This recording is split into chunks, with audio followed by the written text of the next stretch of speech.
Emmanuel Foundation originally kind of birthed out of guys that were involved with the parks and recreation industry, and in particular Gary Debney had saw that all the playgrounds that were being taken out were taken to landfills, but many of them, because they were commercial playgrounds made out of steel and heavy plastics, were still good for years.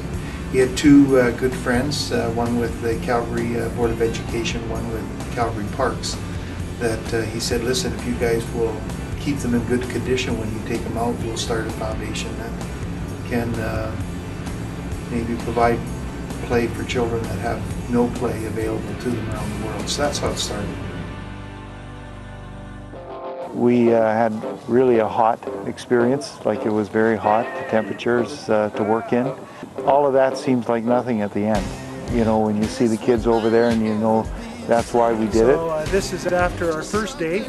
No regrets. To be a part of bringing play to children, to me it's a privilege.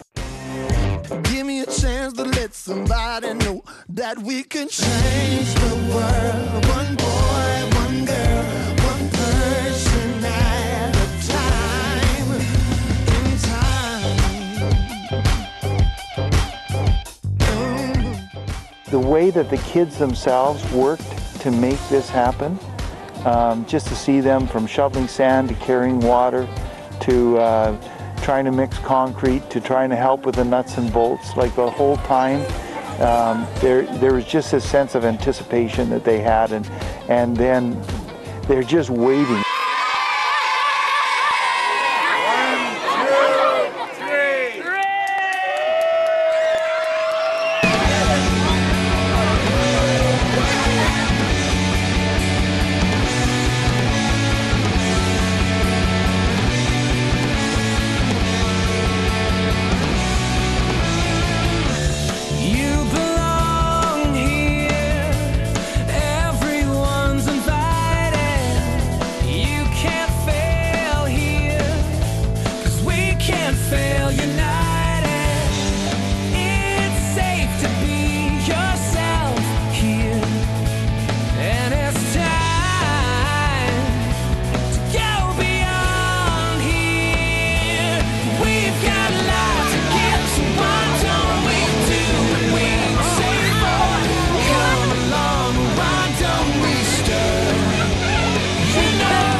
Playgrounds gave us access into communities that had a lot of need, and increasingly what our desire became was to get involved in sustainable community development, where people could be served in areas like health and education in ways that could give them a different future, so that it wasn't just a temporary project we're involved in, but something that was a long-term contribution to a better future.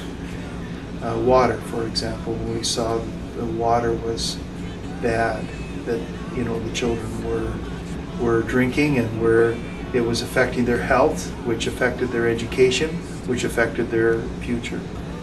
We began to look for ways that we could get involved in bringing better water. And that would be an example of where the playgrounds brought us into a community, established relationship, and then opened the door for us to be involved in serving in a more substantial way. Today I'm gonna try to change the world. When something improved comes in, then what was being used before is discarded. Like our health systems, our education systems, they all have top of the line stuff. Our landfills are getting filled with things that weren't going to be used anymore because something better had come. But for people that had nothing, those things were treasures.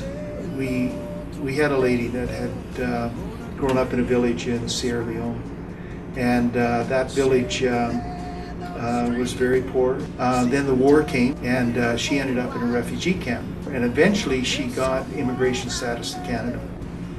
but her whole life is devoted to help rebuild her village. What took place is that she was seeking for ways that she could help the village. When she saw the goods that were being thrown away that would change the life of her village, she wept. I can never forget when she first came to our distribution center.